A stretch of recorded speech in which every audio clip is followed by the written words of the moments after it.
मित्रों नमस्कार। आज बात शेयर बाजार के साइड इफ़ेक्ट्स की। शेयर बाजार आप जानते हैं एक बहुत बड़ा बाजार है। करोड़ों लोग, दसों करोड़ लोग शेयर खरीदने, बेचने या निवेश करने के खाते खोलकर बैठे हुए हैं देश में। और डेली हजारों हजारों करोड़ रुपए, लाखों करोड़ रुपए का ट्रांजैक्शन खरीद बिक्री शेयर बाजार में होता है। एक एक दिन जब शेयर बाजार बहुत अच्छा बढ़ता है तो लोगों का जो शेयर मार्केट का वैल्यू है वो कई लाख करोड़ से बढ़ जाता है। 1 लाख करोड़, 2 लाख करोड़, और ऐसे ही घट भी जाता है। और शेयर बाजार में, भारतीय शेयर बाजार में केवल निवेश ही नहीं होता है, डेली ट्रेडिंग भी होती है। आज ही बेचिए, आज ही खरीदिए। एक फ्यूचर एंड ऑप्शन होता है डेरिवेटिव सेगमेंट का। ऐसे उसकी मुझे जानकारी नहीं है कि क्या होता है, लेकिन हाँ कुछ ऐसा होता है कि आप 1 महीने बाद का, 15 दिन बाद का सौदा अभी ही बुक कर सकते हैं कि इस शेयर को हम इतने भाव में 1 महीने के बाद खरीदेंगे या 1 महीने के बाद इस शेयर को इतने भाव में बेचेंगे, जबकि शेयर मेरे पास है नहीं। तो ये फ्यूचर एंड ऑप्शन का डेरिवेटिव ट्रेड होता है। तो इसमें अगर कहिए तो एक हिसाब से अनुमान है या सट्टा है, जो कह लीजिए, जुआ है। और ये खेल रही सरकार की जानकारी में होती है। सरकार उस पर टैक्स लेती है, सिक्योरिटी ट्रांजैक्शन टैक्स लेती है। लेकिन ऐसा भी है कि शेयर बाजार में आप तो कहानियां तो बड़े लोगों की बड़ी सुने हैं कि झुनझुनवाला साहब इतने बड़े हो गए, राकेश दमानी इतने बड़े हो गए, विजय केडिया जी इतने पैसे कमा लिए, डॉली बिंद्रा जी ने इतना कमा लिया। लेकिन छोटे छोटे लोग या और भी कई लोग नुकसान भी सहते हैं। अभी आपने कुछ दिनों पहले एक घटना गाजियाबाद की सुनी होगी, जिसमें एक व्यक्ति थे, उनकी 3 लड़कियों ने 9 मंजिला से कूदकर जान दे दी, एक साथ कूदकर। ठीक है, उसमें यह बात सामने आई कि उन बच्चों को कोरियन गेम की लत थी, आदत लग गई थी। तो हो सकता है कोरियन गेम ने इतना उन लोगों को मानसिक रूप से अपना बना लिया होगा कि उसके हिसाब से उनकी मानसिकता बदल गई होगी और उन्होंने कूदकर जान दे दी। लेकिन उसके पीछे परिवार की आर्थिक हालत भी कुछ जरूर कहती है, जैसा कि खबरों में आया है। जो पिता थे उन्होंने उन्हें लगभग 2 करोड़ रुपए का शेयर ट्रेडिंग में नुकसान हो चुका था। और तो आर्थिक स्थिति जरूर खराब थी। 2 करोड़ का नुकसान अगर किसी को हो जाए, ठीक है, जो 200 करोड़ के आदमी हैं उनको 2 करोड़ का नुकसान होगा तो कोई बात नहीं, लेकिन जो साधारण आदमी है, 2-4 करोड़, खाता पीता बिजनेसमैन फैमिली है, जो भी है, तो उसको तो जरूर असर होगा। तो उन्होंने उनकी अपनी बच्चियों को 3 साल से स्कूल जाना बंद करवा दिया था, स्कूल में नामांकन ही खत्म करवा दिया था। तो कहीं न कहीं शेयर बाजार का असर उस परिवार पर जरूर था। अभी कल की घटना है गुजरात के सूरत की। कुछ वहाँ कोई बेसू मोहल्ला है, वहाँ एक परिवार ने जहर खाकर आत्महत्या कर ली। उसमें जहर खा लिया, उसमें पति पत्नी और एक बेटी की जान चली गई। एक बेटी की जान बची हुई है, शायद अस्पताल में है या कुछ ऐसा है। लेकिन हाँ, पति पत्नी और एक बेटी की जान चली गई। वे लोग बिहार से मूलतः बिलोंग करते थे, लेकिन अभी वो गुजरात में रहते थे। तो लोग उसमें खबर आई है, स्थानीय लोगों ने कहा है कि उस व्यक्ति का शेयर बाजार में अच्छा खासा नुकसान हो चुका था। तो शेयर बाजार के नफ़ा का असर तो बहुत लोगों पर है, आप जानते भी होंगे, लेकिन नुकसान का भी असर बहुत लोगों की ज़िंदगी पर पड़ रहा है। इसे भी जानने की ज़रूरत है। और सरकार भी मानती है कि नुकसान हो रहा है, लेकिन सरकार अब किस कारण से इसको बढ़ाए रखती है। ठीक है, शेयर बाजार में निवेश करना दूसरी बात है। ठीक है, आज हमने 10 रुपये का शेयर खरीदा, वो घटकर 9 रुपये हो गया, हम उसको रखे रहे, किसी दिन 11 हो जाएगा, 12 हो जाएगा, तो हम बेच देंगे। लेकिन अगर आज हमने 10 रुपये का लगाया शेयर और आज ही बेचना है हमको, तो 9 रुपये में हमें बेचना पड़ा, तो 1 रुपया तो नुकसान हो गया। ठीक है, हो सकता है आज ही 10 रुपये का 11 रुपये हो जाए, तो 1 रुपया फायदा भी हो जाएगा। तो फायदे की तो कई सारी कहानियां हैं। कहते हैं एक सक्सेस हैज मेनी स्टोरीज। सफल लोगों को सब कोई जानते हैं, सब कोई सुनते हैं, और असफल लोगों को कोई नोटिस भी नहीं लेते हैं।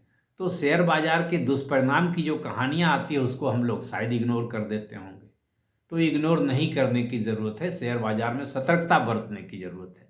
लेकिन हाँ, किसी को भी आत्महत्या करने की ज़रूरत नहीं है, क्योंकि कल एक नया सवेरा ज़रूर होगा। लेकिन सरकार को चाहिए कि इन सब चीज़ों पर थोड़ी नियंत्रण रखे। सरकार ने कहा है अभी बजट में जो फ्यूचर और ऑप्शन का जो ट्रेड होता है उस पर सिक्योरिटी ट्रांजैक्शन टैक्स में थोड़ी बढ़ोतरी की है और कहा है कि सरकार ने कहा, वित्त मंत्री महोदया ने, फ्यूचर व ऑप्शन में निवेश कर लोगों को नुकसान उठाने के लिए नहीं छोड़ा जा सकता। ये बजट के बाद की घटना खबर है। तो सरकार कहती है कि हम लोग नुकसान सह रहे हैं तो हम लोग नुकसान सहने के लिए नहीं छोड़ सकते हैं लोगों को, इसलिए टैक्स बढ़ा दिए, जबकि इससे कुछ होता नहीं। इससे तो वही हुआ कि शराब पर 10% और एक्साइज ड्यूटी लगा दीजिए, सिगरेट पर 10% और एक्साइज ड्यूटी लगा लीजिए। न कोई सिगरेट पीना छोड़ रहा है, न कोई शराब पीना छोड़ रहा है।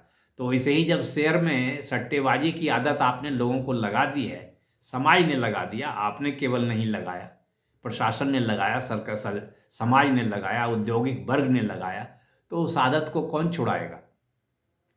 तो सरकार को और भी कुछ करने की ज़रूरत है। अब जैसे शेयर बाजार में जो घोटाले होते हैं उस पर सरकार कुछ ढंग से कर नहीं पाती है। अभी नेशनल स्टॉक एक्सचेंज में को लोकेशन स्कैम हुआ था, जिस समय वहाँ की चेयरपर्सन जो थी चित्रा रामकृष्ण थी। बहुत सारे मामले खुले, पता नहीं एफआईआर वगैरह भी हुई, लेकिन उस मामले में किसी को कोई सज़ा नहीं हुई। केवल सज़ा हुई तो नेशनल स्टॉक एक्सचेंज को कुछ जुर्माना लगा करके सेबी ने मामले को सेटल कर दिया।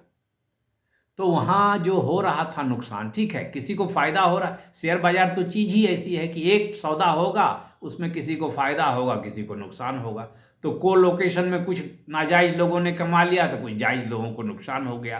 तो जायज़ लोगों को जो नुकसान हो रहा है उसको रोकने के लिए सरकार कुछ कर नहीं पाती है। अब डीएचएफएल में बड़े 34 हज़ारों करोड़ का, 50,000 करोड़ का घोटाला हो गया, बैंक के पैसे का, शेयर होल्डर के पैसे का, तो कुछ तो हुआ नहीं। शेयर होल्डर को क्या मिलेगा? जो शेयर निवेशक थे उनको तो कुछ मिला नहीं। एक समय में डीएचएफएल के शेयर का भाव 600-700 रहा होगा, घट के तो बाद में घटकर 10-5 रुपया हो गया होगा। यूनिटेक में वही हुआ, डीएचएफएल में वही हुआ, एचडीआईएल में वही हुआ, आईएलएफएस में वही हुआ। इन घोटालों को सरकार न पैसा रिकवर कर पाई और न दोषियों को कोई सही ढंग से सजा दिलवा पाई। कोई जमानत पर घूम रहे हैं, किसी का मामला इतना दिन से चल रहा है कि हो सकता है कुछ पीढ़ी गुजर जाए और मामला चलता ही रहे। भूषण स्टील ने कई 50,000, भूषण स्टील एंड पावर और भूषण पावर एंड स्टील ने 50,000 करोड़ का घोटाला कर दिया, बैंक के पैसे बर्बाद कर दिए, शेयर होल्डर के पैसे बर्बाद कर दिए, और लाखों पेज की तो शायद उसकी कागजात है चार्जशीट वगैरह से रिलेटेड। अब उसमें कब सजा होगी, कब पैसे की रिकवरी होगी, कब शेयर होल्डर को मिलेगा, भगवान मालिक। शेयर होल्डर को तो मिलेगा ही नहीं, वो सब तो कंपनियां नीलाम हो गई, बैंकों के पैसे कुछ वसूल हुए हैं, खास करके भूषण स्टील में, और कुछ अच्छे अमाउंट वसूल हुए। पूरे तो नहीं वसूल हुए। अब पूरे नहीं वसूल हुए तो बैंक को नुकसान हुआ, तो बैंक को नुकसान हुआ तो किसका नुकसान हुआ? ले दे करके जनता का ही नुकसान हुआ। और जनता का जब नुकसान होगा तो जो निचले पायदान पर है उसको ज़्यादा नुकसान होगा। बड़े लोग तो कुछ ना कुछ अपना निकाल ही रहेंगे, और वो तो उनको कोई नुकसान ज़्यादा होता नहीं है। वो तो सब काम, वो उतने व्यवस्था में उतने निपुण हैं और उतने सक्षम है कि अपने फ़ायदे का काम करवा ही ले जाते हैं। अब आप मैंने इस पर तो कोई दूसरी चर्चा होगी कि जो अंतिम पायदान पर व्यक्ति है उसको कितना नुकसान होता है, उस पर कहीं, लेकिन नुकसान उसी का ज़्यादा होता है। गरीब और गरीब, अमीर और अमीर, यही हो। शेयर बाजार भी यही चीज़ है, चाहे उसमें प्राइस मैनिपुलेशन हो, कोलोकेशन का स्कैम हो, बड़े लोग बड़े हो रहे हैं और छोटे लोग छोटे हो रहे हैं। तो सरकार को इन सब चीज़ों पर ध्यान देने की ज़रूरत है, नहीं तो ऐसे ही लोग मरते रहेंगे, आत्महत्या करते रहेंगे, और आर्थिक स्थिति आम आदमी की, गरीब आदमी की और मध्यम वर्ग की खराब होते रहेगी।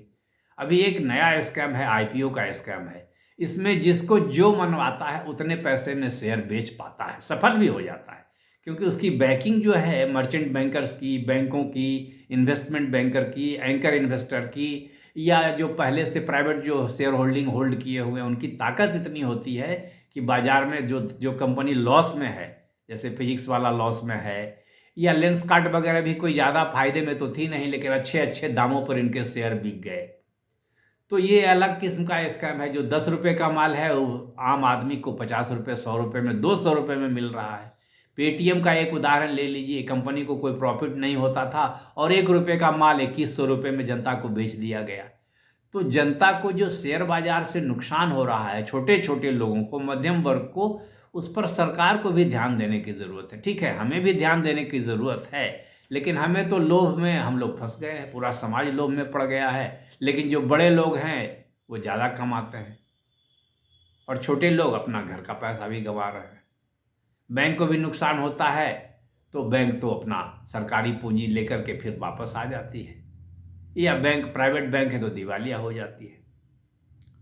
तो जो भी ये सब चीज़ें फ्रॉड हो रहा है शेयर बाजार से रिलेटेड, बैंकों को पैसे से रिलेटेड, इसमें फ़ायदा बड़े बड़े लोग उठाते हैं। चाहे भूषण स्टील के लोग हों, डीएचएफएल के लोग हों, आईएलएफएस के लोग हों, एचडीआईएल के लोग हों, जेट एयरवेज के लोग हों, स्टर्लिंग बायोटेक के लोग हों, गीतांजलि जेम्स के लोग हों, या एबीजी शिपयार्ड के लोग हों, फ़ायदा इन लोगों ने उठाया, नुकसान जनता का हुआ। तो इसको रोकने के लिए सरकार को भी कुछ करना चाहिए। और ठीक है, अगर ज़्यादा सरकार चाहती है कि जनता को नुकसान नहीं हो तो फ्यूचर एंड ऑप्शन की ट्रेडिंग को ही बंद कर दे। ये सट्टा बाजार जो शेयर बाजार में चल रहा है, जो लाखों करोड़ों का रोज का कारोबार है, इसको बंद ही कर दिया जाए। या ठीक है, बंद नहीं, अब तो मैं इतना बड़ा एक्सपर्ट नहीं हूं कि मैं कहूं कि बंद कर दिया जाए, लेकिन सरकार को सोचना चाहिए कि इसको बंद करने से आम जनता को फायदा है या नहीं है। ऐसे भी आप देख रहे हैं कि प्रति व्यक्ति हाउस होल्ड जो कर्ज है देश का वो बढ़ता जा रहा है। आखिर लोग कर्ज क्यों ले रहे हैं? लोग तो शेयर में खरीद निवेश करने के लिए कर्ज ले रहे हैं। मार्जिन ट्रेडिंग फंडिंग ये हो रही है, मार्जिन पर पैसा मिल रहा है। 5,000 का शेयर खरीदना है, आपको 1,200 रुपये लगाइए, बकिया पैसा बैंक दे देगी या आपका ब्रोकर दे देगा और खरीदिए, और उस पर अब ब्याज दीजिए, आप 2 रुपये सैकड़ा दीजिएगा प्रति माह या कैसे दीजिएगा वो तो वो जानेंगे।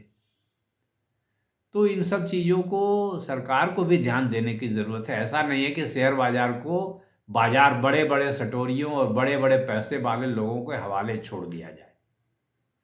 और आईपीओ में सरकार को ध्यान देने की ज़रूरत है। आईपीओ में बहुत पैसा जनता का लग रहा है जिस पर कि उससे रिटर्न नहीं मिलता है। कई आईपीओ तो अपने आईपीओ प्राइस से नीचे आ चुके हैं, उनका भाव आज के बाज़ार में, और कई में कोई फ़ायदा नहीं हो रहा है, कोई ट्रेडिंग, कोई डिविडेंड नहीं मिल पा रहा है, या कोई ज़्यादा एप्रिसिएशन नहीं है। मार्केट के हिसाब से देखें तो एप्रिसिएशन नहीं है।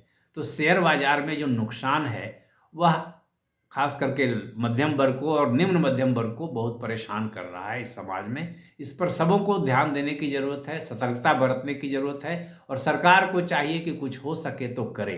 खास करके banking fraud, share market fraud, इन सब के लिए अलग से कोई कठिन कोई ठोस कदम उठाए जाए जिससे कि इनको रोका जा सके। तो मित्रों, मैंने आज अपनी पीड़ा ये बयां की। ऐसे मैं भी शेयर में निवेश करता हूं, और पिछले 2 सालों में तो लोगों को बहुत ज़्यादा नुकसान है, ये पूरी दुनिया जान रही है, खास करके भारतीय शेयर बाजार। तो मित्रों, आपको ये वीडियो कैसा लगा?